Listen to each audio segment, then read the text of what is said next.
Good morning class. बेटा आज हम क्षितिज भाग 1 में गद्य में पढ़ेंगे बेटा हिंदी में। हरिशंकर प्रसाद जी द्वारा रचित प्रेमचंद के फटे जूते। ठीक है बेटा। चैप्टर पढ़ने से पहले हम हरिशंकर प्रसाद जी के विषय में पढ़ेंगे। हरिशंकर प्रसाद जी का जन्म सन 1922 ईस्वी में मध्य प्रदेश के होशंगाबाद जिले के जमानी गांव में हुआ। नागपुर विश्वविद्यालय से एमए करने के बाद कुछ दिनों तक इन्होंने अध्यापन कार्य किया। सन 1947 ईस्वी से स्वतंत्र लेखन करने लगे और जबलपुर से वसुधा नामक पत्रिका इन्होंने निकाली, जिसकी हिंदी संसार में काफ़ी सराहना हुई। सन 1995 में उनका निधन हो गया। हिंदी के व्यंग्य लेखकों में उनका नाम अग्रगण्य है। प्रसाद जी की कृतियाँ जो है वह हिंदी साहित्य में प्रमुख स्थान रखती हैं, जैसे कि हंसते हैं रोते हैं, जैसे उनके दिन फिरे, ये उनकी कहानी संग्रह है। रानी नागफनी की कहानी, तट की खोज, ये उनके उपन्यास हैं।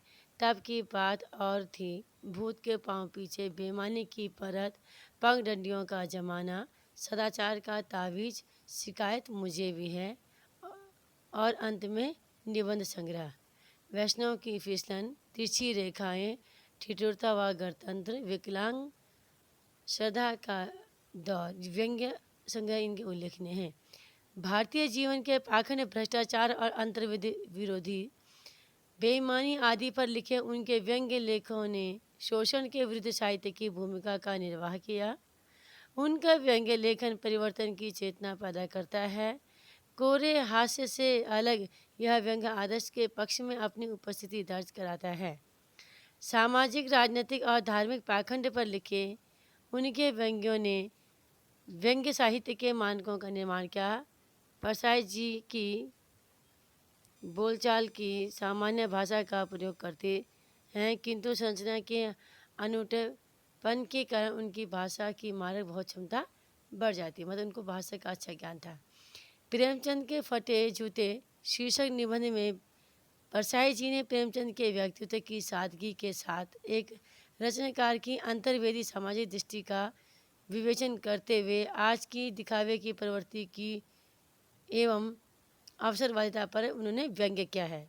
मतलब कहने का मतलब है बेटा कि लेखक ने प्रेमचंद जी के जो उनका जो स्वभाव था, उनका जो सीधा साधा जो उनका जीवन था, उन्होंने जो है उसके विषय में स्पष्ट बताया है कि प्रेमचंद जी जैसे बाहर से दिखते थे वैसे जो है वो भीतर से थे। उन प्रेमचंद जी में दिखावट नाम की कोई चीज़ नहीं थी। अब देखिए बेटा, प्रेमचंद का एक चित्र मेरे सामने है। पत्नी के साथ फोटो खिंचा रहे हैं। सिर पर किसी मोटे कपड़े की टोपी, कुर्ता और धोती पहने हैं। कनपट्टी चिपकी है, गालों की हड्डियां उभर आई हैं और घनी घनी मूछें चेहरे को हरा भरा बतलाती हैं। पाँव में कैनवास के जूते हैं, जिनके बंद बेतरतीब बंधे हैं। लापरवाही से उपयोग करने पर बंद के सिरों पर की लोहे की पतरी निकल जाती है और छेदों में बंद डालने में परेशानी होती है। तब बंद कैसे भी कस लिए जाते हैं। दाहिने पांव का जूता ठीक है, मगर बाएं जूते में बड़ा छेद हो गया है, जिसमें से अंगुली बाहर निकल आए हैं। ठीक है। अब देखो बेटा, प्रेमचंद के फटे जूते हरिशंकर प्रसाद रचित एक व्यंग्यपरक निबंध है। प्रेमचंद के फटे जूतों को लक्ष्य करके हिंदी के सम्मानित साहित्यकारों की दुर्दशा का उन्होंने व्यंग्य परक चित्रण प्रस्तुत किया है। लेखक ने जो साहित्यकार समाज की कुरीतियों को मिटाने के लिए उन्हें ठोकरें मारता रहता है, समाज उसे बदले में एक जोड़ी ठीक ठाक जूते पहनने योग्य भी नहीं समझता। साहित्यकार की दरिद्रता में कोई उसका साथ नहीं देता। अब लेखक कह रहे हैं कि लेखक के सामने प्रेमचंद जी का एक चित्र है, जिसमें वे अपनी पत्नी के साथ सामने खड़े हैं। धोती कुर्ता पहने हैं, सिर पर टोपी है और गले की हड्डियां उभर कर आई हैं, मतलब हड्डियां बाहर की तरफ को आए हैं। पैरों में उन्होंने कैनवास के जूते पहने। कैनवास का अर्थ होता है बेटा एक प्रकार का मोटा कपड़ा, ठीक है, जिनके फीतों की पतरियां निकल गई हैं, जो हमले से बांधते बेटा। उसने वे बेतरतीबी से बंदे दिखते हैं। लेखक कहता है कि प्रेमचंद के बाएं जूते में एक बड़ा छेद हो गया है, जिससे कि उंगली बाहर झांक रही हो, ऐसा लगता है। अब देखो बेटा, आगे वो कह रहे हैं कि मेरी दृष्टि इस जूते पर अटक गई। मैं सोचता हूँ कि फ़ोटो खिंचवाने की अगर यह पोशाक है, मतलब ये ड्रेस है, तो पहनने की कैसी होगी। नहीं, इस आदमी की अलग अलग पोशाकें नहीं होंगी। इसमें पोशाकें बदलने का गुण नहीं है। यह जैसा है वैसा ही फ़ोटो में खिंच जाता है। ठीक है, मैं चेहरे की तरफ देखता हूँ। क्या तुम्हें मालूम है, मेरे साहित्यिक पुरखे की तुम्हारा जूता फट गया है और उंगली बाहर दिख रही है। क्या तुम्हें इसका ज़रा सा भी एहसास नहीं है? ज़रा लज्जा, संकोच या झेप नहीं है? क्या तुम इतना भी नहीं जानते कि धोती को थोड़ा नीचे खींच लेने से उंगली ढक सकती है? मगर फिर भी तुम्हारे चेहरे पर बड़ी बेपरवाही, बड़ा विश्वास है। फोटोग्राफर ने जब रेडी प्लीज़ कहा होगा, तब परंपरा के अनुसार तुमने मुस्कान लाने की कोशिश की होगी। दर्द के गहरे कुएं के तल में कहीं पड़ी मुस्कान को धीरे धीरे खींचकर ऊपर निकाल रहे होंगे कि बीच में क्लिक करके फोटोग्राफर ने थैंक यू कह दिया होगा। विचित्र है यह अधूरी मुस्कान। मुस्कान नहीं, इसमें उपहास भी है, व्यंग्य भी है। अब लेखक कह रहे हैं कि प्रेमचंद के फटे जूतों को देखकर लेखक चिंता में पड़ जाता है कि यदि फ़ोटो खिंचवाने की उनकी वेशभूषा, उनका ड्रेसअप ऐसा है, तो वास्तविक जीवन में वो कैसे जीतेंगे। मतलब उनका जीवन जीने का तरीका कैसे होगा, उनका रहने सहने का ढंग कैसे होगा। फिर लेखक सोचता है कि प्रेमचंद जैसा सच्चा सरल व्यक्ति घर और बाहर की अलग अलग पोशाकें शायद ही रखेगा। मतलब वो ऐसा नहीं कि घर के कोई और ड्रेसेस, बाहर के कोई और ड्रेसेस, ऐसा नहीं। लेखक को प्रेमचंद लेखक को अपने साहित्यिक पूर्वज मानता है। वह सोचता है कि वे हमारे पूर्वज हैं, फिर भी वे अपने फटे जूतों की ओर से बेपरवाह है। इसके बावजूद उनके चेहरे पर विश्वास देखते ही बनता है। ठीक है, लेखक फोटो में प्रेमचंद को हंसी हुई मुद्रा में देखता है। उसे उनकी वह मुस्कान आश्चर्यचकित कर देने वाली एवं व्यंग से भरी प्रतीत होती है। लेखक सोचता है कि क्या उसका कोई कारण भी हो सकता है कि जो प्रेमचंद ने फटे जूते पहनकर ही फ़ोटो खिंचवा ली। ठीक है, अब वो कह रहे हैं कि फ़ोटो खींचने था तो ठीक से जूते पहन लेते या फ़ोटो न खिंचवाते। फ़ोटो न खिंचाने से क्या बिगड़ता था। शायद पत्नी का आग्रह रहा हो और तुम अच्छा चल भाई कहकर बैठ गए होंगे। मगर यह कितनी बड़ी ट्रेजेडी है कि आदमी के पास फ़ोटो खिंचाने के को भी जूता न हो। मैं तुम्हारी यह फ़ोटो देखते देखते तुम्हारे क्लेश को अपने भीतर महसूस करके जैसे रो पड़ना चाहता हूँ, मगर तुम्हारी आंखों का यह तीखा दर्द भरा व्यंग्य मुझे एकदम रोक देता है। तुम फ़ोटो का महत्व नहीं समझते होते तो किसी से फ़ोटो खिंचवाने के लिए जूते मांग लेते। लोग तुम मांग के कोट से वर दिखाई करते हैं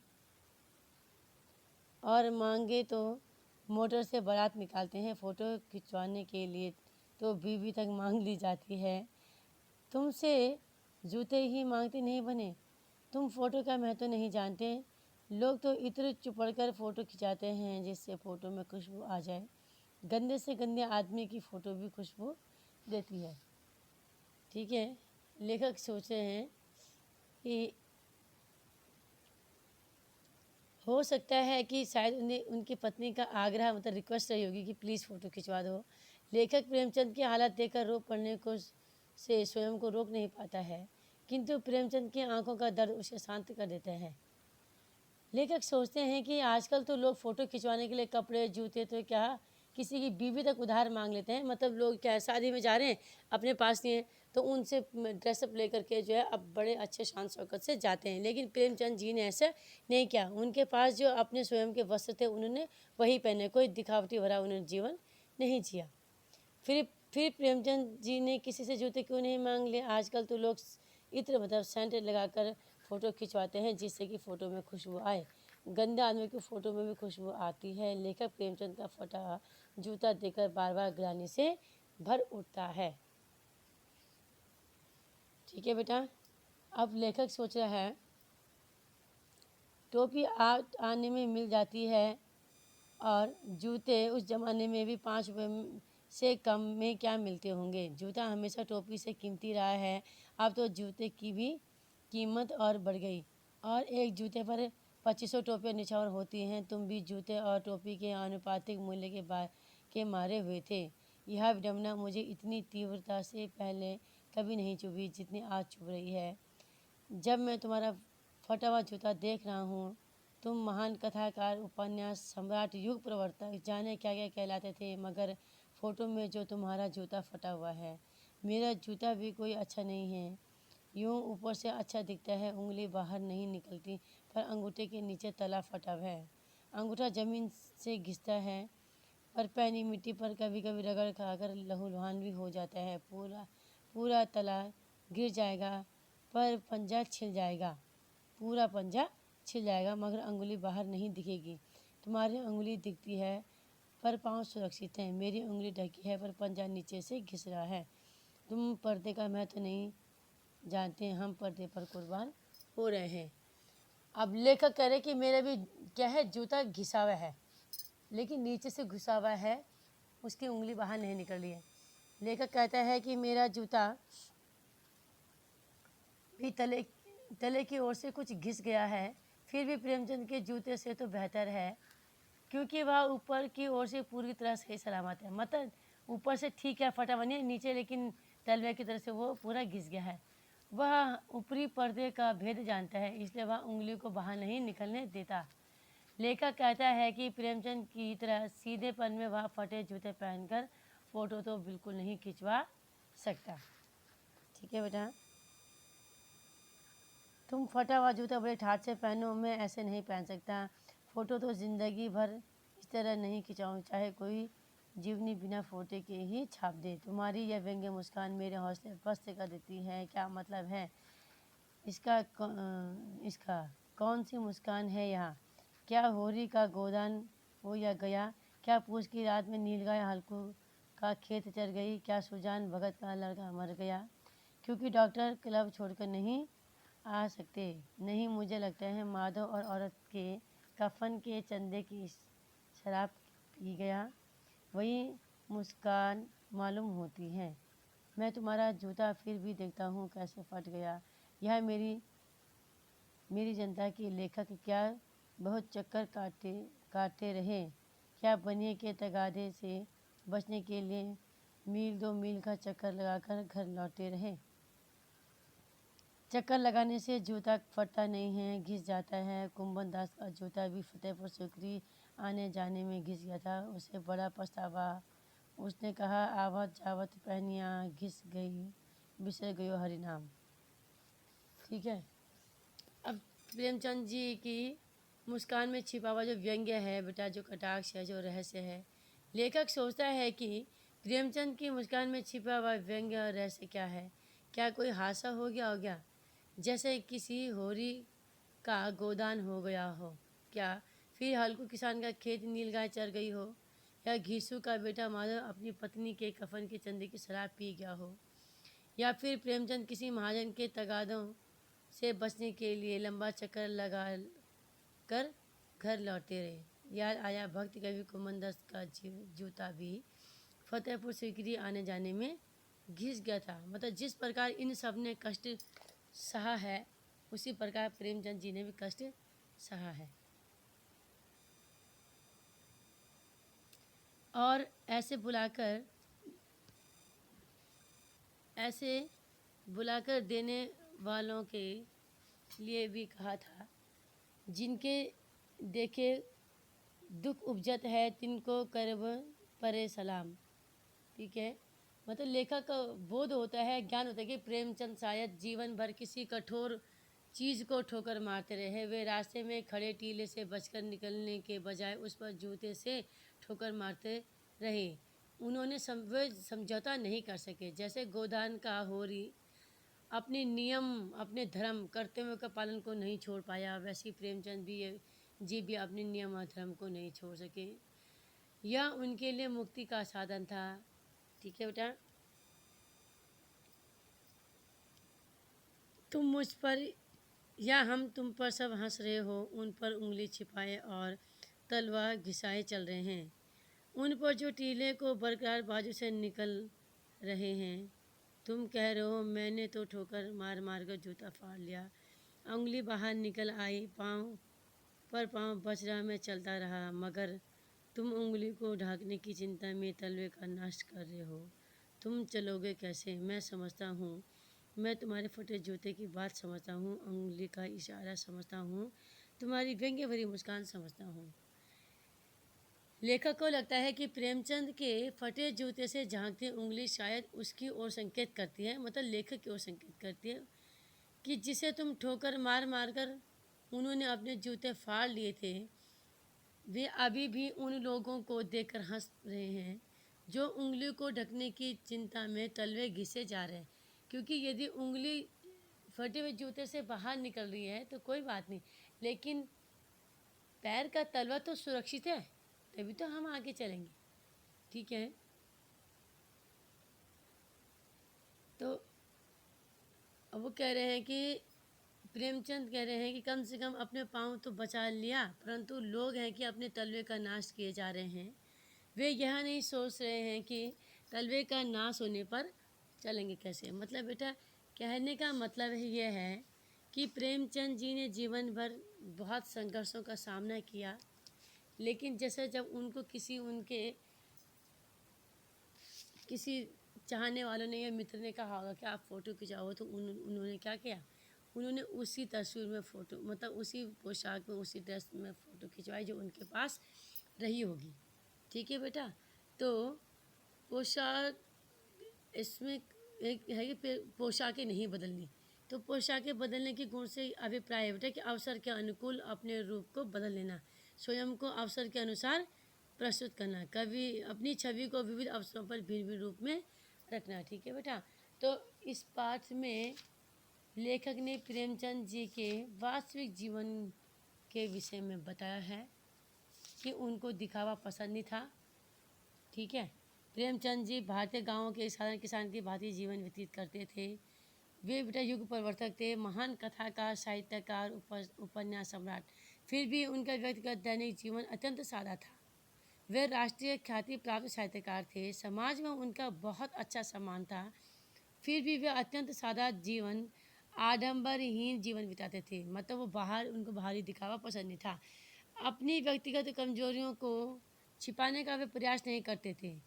वे साधारण धोती कुर्ता पहनते थे। उनके जूतों की स्थिति देखकर उनकी हीन आर्थिक स्थिति का सहज अंदाज़ा लगाया जा सकता था। मतलब कहने का मतलब ये है कि उन्होंने जीवन भर जो है कैसा, बिल्कुल सादा जीवन व्यतीत किया। वो ऐसे नहीं कि उनके घर के अंदर उनके कुछ और विचार है, बाहर कुछ और विचार। उनकी लेखनी, उनकी कथनी करनी एक थी। ठीक है, वे सहज स्वाभाविक जीवन जीने में विश्वास करते थे बेटा। यदि ऐसा नहीं होता तो वे अपने व्यक्तित्व को यूं ही नहीं बनाए रखते। ये भी कोई खास बात नहीं है बेटा। ये हकीकत नहीं हो सकती कि कोई जो बाहर से बहुत स्मार्ट दिखता है, हो सकता है क्या पता अंदर से वो कितना छल कपटी हो। लेकिन प्रेमचंद जी के जीवन में ऐसा कुछ नहीं था। वे जैसे घर के अंदर थे वैसे ही बाहर उनकी वेशभूषा में आते थे। वे कोई अंतर नहीं करते थे। गरीबी, फटहारी, दुर्दशा को भी उन्होंने सहज रूप से स्वीकार कर चुके थे। उनमें कोई हीनता की भावना नहीं थी। मतलब वो ऐसे हीनता नहीं थी उनमें कि मैं गरीब हूँ। ठीक है, तो इस प्रकार बेटा कहने का मतलब ये है कि मनुष्य के पास क्या होता है कि यदि हमारे पास कम है तो हम दूसरों की देखा देखी उनकी बराबरी करने में हम लोग क्या करते हैं, बहुत से लोग मतलब उनकी बराबरी करने के लिए गलत कदम की ओर जो है अपने अपने गलत कदम बढ़ा देते हैं, गलत संगति की ओर चल देते हैं। ठीक है, फिर अपनी इच्छाओं की पूर्ति करते हैं। लेकिन ऐसा नहीं करना चाहिए बेटा। हमें अपना सादा जीवन जीना चाहिए। जितना हमारे पास है उसी में हमें अपने जीवन यापन करना चाहिए। ठीक है बेटा, चैप्टर समझ में ना आए तो आप मुझसे पूछिएगा। आपने आज की डेट डाल करके हरिशंकर प्रसाद जी की जीवनी लिखनी है और आपने शब्दार्थ करने हैं। फिर मैं आपको व्हाट्सएप पे इसके क्वेश्चन आंसर भेज दूँगी। और साथ ही साथ बेटा आपने हाफिज एग्ज़ाम की तैयारी भी करनी है। अपनी नोटबुक्स प्रॉपर आपने मेंटेन करनी है। हिंदी की जो 5 नोटबुक्स हैं आपको पूरा काम करना है। ठीक है।